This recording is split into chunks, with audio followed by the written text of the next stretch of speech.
Olá pessoal, tudo bem? Espero que vocês estejam conseguindo resolver as atividades direitinho.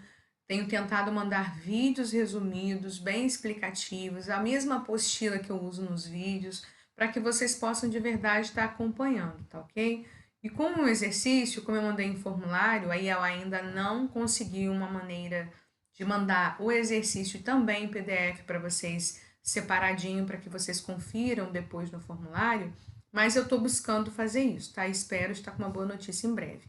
Então vamos fazer a correção comentada aqui, porque já ajuda, né? Quem fez o formulário se lembra mais ou menos o que respondeu e se pode ter ficado com alguma dúvida, a gente vai tentar tirar essa dúvida agora, tudo bem? Então vamos lá. Aqui, como formulário, como a gente sabe, né? Tempos verbais, parte 2, exercícios. No caso aqui, a minha, vem essa descrição aqui, porque sou eu que estou abrindo, tá? Nesse caso, eu vou colocar como gabarito, vocês coloquem o nome e barrinha turma, ok? Aqui tinha ilustração, tá? Eu pedi para vocês observarem a ilustração abaixo e respondessem. Foi basicamente para que vocês se ambientassem no contexto das perguntas, que eu vou usar alguma coisa relativa a pessoas assistindo TV, uma família, eles, tá? Assistindo TV. A número 1, inclusive, vinha justamente com essa frase. Eles estão assistindo a TV. Eu pedi, né? Essa frase está escrita corretamente em. E aqui vocês teriam que analisar a tradução. Aí pode dizer, nossa, parece difícil? Não, mas vamos observar primeiro o que você conhece. Aqui o verbo to be todo mundo conhece. Assistindo, eu estou falando na tradução, e TV é cognato. Então vamos lá. Ó, eles estão assistindo a TV. Letra A. Eles. Letra A, B, C, tudo eles aqui. Então, pelo pronome, eu não vou saber quem está errado ou não, tá? Todas mantiveram o they, que é o pronome eles, na posição de sujeito. Por enquanto, eu não posso eliminar ninguém. Vamos lá na letra A. Is. Observem aqui que quando eu digo, ó, lá em cima o que eu pedi para traduzir foi o quê? Eles estão. Presente do verbo to be no plural. Is é plural? Não. Então, eu já posso eliminar a letra A e ficar apenas com B, C e D. Ok? Vamos ver agora aqui o caso do verbo assistir. Eles estão assistindo. Ando, endo, indo. Em português, esse sufixo é chamado de gerúndio. Tudo bem? Porque o verbo fica nessa forma nominal. Em inglês, como é que eu vou representar isso? Com o ing. Então, quando eu quero pegar o verbo, por exemplo, watch, que é o verbo assistir, e colocar no gerúndio, eu vou usar watching, ok? Então, aqui, se eu for considerar isso, a letra B está errada, porque aqui, ó, eles estão a assistir TV, o verbo está no infinitivo, ok? Então, não está no gerúndio aqui na letra B. Fiquei só com C e D para eliminar. Vamos lá rapidinho ver se a gente consegue fazer. Eles estão assistindo TV mais uma vez. Eles estão assistindo TV. A C parece correta. Então, vamos ver o que tem de errado com a letra D. Eles are not. Are not. Eles não estão. Tem uma intrusa aqui, ó. Lá em cima eu digo que estão e a letra D diz que eles não estão. A estrutura correta, né?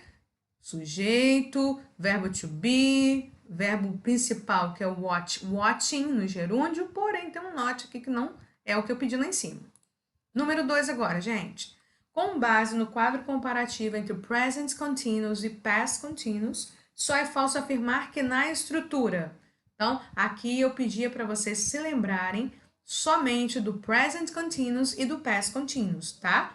Para a gente identificar o que vocês entenderam de cada um e sobre a única coisa que seria falsa sobre eles, tá? Letra A. São tempos verbais formados pelo verbo to be como auxiliar. E o outro verbo como principal. Sim, né, gente? A gente viu que no presente contínuo, né, eu vou usar o verbo to be mais o verbo principal no presente. E no passado contínuo, eu vou usar o verbo to be no passado e o outro verbo principal com ing, da mesma forma, tá? Present continuous, verbo to be no presente, verbo principal com ing. Past continuous, verbo to be no passado, verbo principal com ing. Sem segredo. Letra A, corretíssima.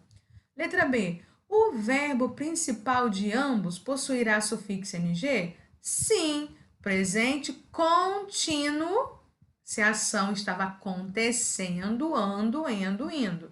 Passado contínuo, ando, indo. A ação durou um tempo no passado. Ou a ação está acontecendo, durando no presente. Ok? Letra B também muito correta. Letra C. Em ambos os casos, o verbo to be permanece no presente? Óbvio que não, né, gente? Ela vai permanecer no presente quando eu preciso do verbo to be como auxiliar de presente, no present continuous. No past continuous, o verbo to be, né, que vai funcionar como auxiliar, tem que ir para o passado. Was, were, ok? Então, a letra C estava falsa. Vamos confirmar aqui o que está de correto na letra D. Em ambos os casos, o verbo to be se desloca para realizar sentenças interrogativas? Sim, como tudo que tem a ver com o verbo to be. Nesse exemplo nosso aqui, ó, they are watching TV. Se eu quisesse perguntar, eles estão assistindo TV? O que eu iria fazer? Pegar a estrutura do jeito que está aqui, bonitinha, somente pegar o are, que é o verbo to be, colocar na frente e um pontinho de interrogação no final. Sem segredo assim. Então, tanto faz eu estar no passado contínuo, no presente contínuo, se os dois têm o verbo to be, só deslocar para o início da frase para formar interrogativas. Ok? Então, vamos lá. Número 3 aqui rapidinho. Aqui, gente, tinha algo para vocês tomarem bastante cuidado, tá? Porque aqui eu tive que perguntar com relação à função de cada tempo verbal. Então, tinha algo aqui que poderia fazer com que vocês escorregassem. Número 3. Quanto às ideias transmitidas pelos tempos verbais, só está correto afirmar que... Vamos analisar com calma? Simple present. Eu sei que se refere aqui, né? Lembra para mim 3 coisas para as quais eu uso simple present. Eu uso simple present para verdades universais, para ações habituais e para ações planejadas para o futuro, mas que já estejam muito certinhas. Mas esse planejamento é um planejamento muito correto, como naquele que eu dei o exemplo, né? O cara vai lá, tem um trabalho para ir na segunda, ele já foi convidado, já foi contratado, já assinou o contrato, já está com tudo pronto para começar. Ele diz, I start my new job on Monday. Eu começo meu novo trabalho na segunda. Ele está começando agora? Não. É uma ação planejada para o futuro, porém, né? Ele já está tudo combinado para ele ir na segunda, então ele diz, eu começo. Eu começo na segunda. Ele não começou agora, ele começa na segunda. Isso não necessariamente precisa estar preso no momento da fala. Assim como a ação habitual, gente. Se eu digo assim, ó, she was sometimes, she was always angry. Ela está sempre zangada. Ela pode não estar nesse momento. Eu posso estar falando com alguém que geralmente é um hábito dessa pessoa estar zangada. Então, gente, olha só. A pergunta A aqui já tinha uma casquinha de banana. O simple present se refere a um fato acontecendo durante o momento da fala. É algo que com certeza estava acontecendo no exato momento que eu estou falando. É essa característica principal? É essa a função do simple present? Não. Aqui, neste caso, existe um tempo específico que eu posso usar para algo que está acontecendo exatamente na hora que eu estou falando, que é o present continuous. Isso aí, quem pensou e respondeu aí.